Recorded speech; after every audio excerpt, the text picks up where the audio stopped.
Mickey Rourke had it all: fame, talent, and looks that made him a Hollywood heartthrob. But then, everything fell apart. He turned down blockbuster roles, disappeared into the boxing ring, and came back with a face so altered that even fans barely recognized him. He went from starring in critically acclaimed films to taking roles just for the paycheck, from buying 6 Cadillacs in cash to living in a tiny apartment with his dogs as his only company. He fought his way back to Hollywood, only to walk away from it again. Surgeries, scandals, and self-destruction. What really went wrong with Mickey Rourke? Let's find out, and believe me, some details will shock you. Mickey Rourke was handsome, talented, and had a presence no one could ignore. In the 1980s, Hollywood saw him as the next big thing. He wasn't just an actor, he was dangerous, unpredictable, electric. He made his own every role he took. He didn't follow the rules, he didn't care what people thought. And that was both his greatest strength and his biggest problem. Before the fame, before Hollywood, Rourke was just a kid from Miami. Life wasn't easy. His father left when he was little, and his stepfather, a police officer, was violent. The house was full of fear, and there was nowhere to hide. But Rourke wasn't the kind to back down. He found his escape in boxing. At 12 years old, he won his first fight. He was fast, tough, and willing to take a punch. He trained at a gym where Muhammad Ali had once trained, dreaming of becoming a champion. For almost 10 years, he lived for the ring. He fought under the name Phil Rourke, building up an amateur record of 27 wins. He knocked out 12 opponents in a row. He sparred with world champions. He was on his way. But then, the hits caught up with him.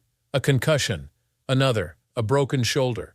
The doctors warned him, one more blow to the head and it could be over for good. So just like that, boxing was gone. He didn't know what to do next. He had never thought about acting. But one day a friend needed someone to fill in for a play. Rourke had no experience, but he said yes. He stepped onto that stage and something clicked. It was raw, intense, just like a fight. He found a new way to release that energy, a new kind of battle. He borrowed $400 from his sister, packed his things, and moved to New York. He got into the actor's studio, a place where legends like Al Pacino and Robert De Niro had trained. The teachers couldn't believe what they saw. His talent was undeniable. He didn't just read lines, he lived inside them. When he auditioned, the great Elia Kazan, one of Hollywood's most respected directors, said it was the best audition he had seen in 30 years. Hollywood came calling. At first, the roles were small. He played an arsonist, a gambler, a troublemaker, but even in just a few minutes on screen, he stole the scene. His presence was too strong to ignore. Directors started talking. Who was this guy? Then, in 1983, he played the Motorcycle Boy, a silent, mysterious figure in a film by Francis Ford Coppola. The movie flopped, but critics loved him. Suddenly, people weren't just talking about him. They were calling him the best young actor in Hollywood. And that's when things really took off. He starred in a crime drama about 2 cousins trying to make it in New York. His co-star, Eric Roberts, was supposed to be the lead. But Rourke was so magnetic that he became the star instead. By the mid-'80s, he was everywhere. He had the looks of a leading man, but the attitude of a rebel. He never played the nice guy. His characters were intense, tortured, dangerous. He was different. He wasn't a Hollywood pretty boy. He was raw, unfiltered. Then came a role that turned him into a sex symbol. It was a risky movie, filled with passion and obsession. It pushed boundaries. But behind the scenes, things were a mess. Rourke stayed out all night. He wouldn't listen to the director. His co-star later said kissing him was like kissing an ashtray. The movie bombed in the U.S., but in Europe it became a phenomenon. Women couldn't get enough of him. In France, the film stayed in theaters for 2 years. Rourke wasn't just an actor anymore, he was a star. But Hollywood wasn't easy on rebels. He followed that movie with a dark thriller where he went head-to-head with Robert De Niro. He gave one of his best performances, but his behavior on set made things difficult. He fought with the director. He wouldn't stick to the script. People started saying he was too unpredictable. Then, his choices got worse. He played a version of the famous drunk writer Charles Bukowski. He got so deep into the role that years later, when Bukowski died, a newspaper used Rourke's photo in the obituary.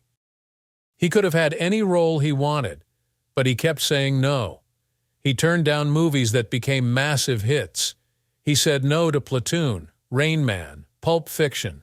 Instead, he picked roles in movies no one watched. He starred in an erotic thriller with a terrible script. The only good thing to come out of it was meeting his future wife, a model named Corey Otis. Their relationship was passionate but toxic. The fights, the jealousy, the chaos, it was all too much. And then, just like that, Rourke walked away from Hollywood. He announced he was going back to boxing. People thought he was crazy. He was in his late 30s. He had been out of the ring for years. But Rourke didn't care. He trained hard. He got back into fighting shape, and he stepped into the ring again. For the next few years, boxing was his life. He fought around the world. He won most of his fights, but it was brutal. He took punches he shouldn't have taken. His face swelled. His bones broke. His features changed. The surgeries to fix his injuries only made things worse. The handsome, brooding star of the 80s was gone. Hollywood had forgotten him. Directors moved on. Audiences moved on. The industry that once called him a legend now barely mentioned his name. But Mickey Rourke wasn't done yet. After years in the shadows, he made a decision. He was coming back to Hollywood. But there was a problem. The face that had once made him a star, the rugged, brooding look that had put him on magazine covers, was gone. Boxing had changed him. Every fight left another mark, another break, another scar. His nose had been broken twice. His cheekbone was shattered. His lips were torn. The damage was too much to ignore. He needed surgery. That's when everything went wrong. Rourke didn't just get one surgery. He got many. 5 operations on his nose. Another to fix his cheekbone. But he didn't go to the best doctors. He didn't choose carefully. And the results were disastrous. Instead of fixing his face, the surgeries made things worse. His features became unrecognizable. His once strong jawline softened. His skin stretched unnaturally. His expressions changed. Hollywood had barely recognized him before. Now they didn't recognize him at all. The tabloids were brutal. They called him a plastic surgery disaster. They said he was addicted to changing his face, but Rourke denied it. He said he had no choice. Boxing had destroyed his face, and he had simply picked the wrong surgeon to put it back together. He didn't like what he saw in the mirror either. But there was no going back. Hollywood wasn't waiting for him. The industry had moved on. He had spent years burning bridges, arguing with directors, rejecting major roles, walking away from the spotlight. Now, he needed a second chance, but no one was offering one. So he took what he could get. Throughout the 90s, Rourke accepted roles just for the money. There was no strategy, no passion. He starred in forgettable movies, low-budget films, sequels that never should have been made. He even made a second 9 1/2 weeks, but this time no one cared. He had once been a leading man. Now, he was just trying to survive. His personal life was in ruins, too. His marriage to Corey Otis fell apart. Their relationship had been intense from the start, filled with love, jealousy, and violence. In 1998, they separated for good. Otis accused him of abuse. Rourke denied it, but the damage was done. His reputation got worse. His mental health crumbled. For almost 5 months, he didn't leave his house. He barely spoke to anyone. He had no money, no career, nothing left. There was a time when he had 6 Cadillacs parked outside, all bought with cash. Now he was living in a tiny apartment, paying just enough to keep a roof over his head. But he wasn't completely alone. The only thing that kept him going was his dogs. He had always loved them, but during this time, they became everything to him. He said they were the only ones who had never let him down. They didn't care about his past, his failures, his ruined face. They just loved him, and that love kept him alive. Still, he needed to work. Walking dogs wasn't an option. Acting was all he had left. But Hollywood wasn't calling, until one director decided to take a risk. Darren Aronofsky wanted to make a movie about a broken man, a former wrestling star past his prime, struggling to hold on to what little he had left. It was a role that felt too real. It was Rourke's life. But no one wanted him. No studio, no investors. Aronofsky had to fight to cast him. He told Rourke, "No one wants me to do this movie with you. You've ruined your career for 20 years. Rourke didn't argue. He knew it was true, but he had one last shot. So he gave everything he had. He trained for months. He did his own stunts. He threw himself into the role because in a way he wasn't playing a character. He was playing himself. Every moment of pain, regret, and loneliness in the film was real, and it showed. The Wrestler was a masterpiece. Critics raved about it. Audiences loved it. For the first time in years, people weren't talking about Rourke's face. They were talking about his talent. He won a Golden Globe, a BAFTA. He got an Oscar nomination. It was the comeback no one thought was possible. Hollywood opened its doors again. Mickey Rourke had fought his way back. He landed a role in Iron Man 2, playing the villain Whiplash, a ruthless Russian scientist out for revenge. It was the kind of high-profile role that could have put him back on top. But Rourke didn't just want to play a one-dimensional bad guy. He wanted Whiplash to have depth, pain, and complexity, just like him. So he went all in. He traveled to Russian prisons, speaking with real inmates, observing their mannerisms, listening to their stories. He studied the way they carried themselves, how they spoke, how they moved. He even adopted a pet cockatoo for the character, believing it would add another layer of humanity to Whiplash. He wanted the audience to feel something for the villain. But when the movie was released, Rourke was furious. Most of his work had been cut. The emotional depth he had brought to the character, gone. The quiet moments that showed Whiplash's pain and motivation, erased. What was left was a standard Marvel villain, menacing, cold, forgettable. Rourke felt betrayed. He had put his heart into the role, and in the end it was just another blockbuster that cared more about special effects than real acting. Still, Iron Man 2 was a massive success. The studios didn't care if Rourke was happy with the final cut. It made hundreds of millions of dollars. And his performance, even in its watered-down form, got him noticed again. Then came The Expendables. This time he wasn't the main star, but he didn't need to be. Surrounded by legends like Sylvester Stallone, Jason Statham, and Bruce Willis, Rourke played Tool, an aging mercenary with a haunted past. His screen time was short, but his performance stood out. Unlike the over-the-top action scenes in the rest of the movie, Rourke's moment was quiet, emotional, raw. He delivered a monologue about regret, about the people he couldn't save, the pain he carried. It was powerful. Critics called it the best scene in the entire film. It seemed like the perfect comeback. He was working with Hollywood's biggest names. He was part of 2 major films. But something had changed. He didn't love Hollywood anymore. The industry had become something he didn't recognize. It wasn't about talent. It wasn't about storytelling.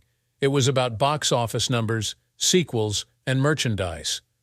Rourke had spent his whole life fighting to be taken seriously as an actor, and now it felt like none of that mattered. So he stopped caring. He started taking roles just for the paycheck. He didn't even read the scripts. He signed on to films that went straight to DVD, action movies that felt empty, roles that didn't challenge him. He wasn't chasing awards anymore. He wasn't chasing respect. He just needed the money. But it wasn't just his career that was slipping away. His personal demons never left him. He still struggled with the weight of his past, the boxing, the broken relationships, the bad choices. No matter how much he tried to move forward, it all followed him. And then there was his face. He had spent years trying to fix it, surgery after surgery. But no matter how many times he went under the knife, he was never satisfied.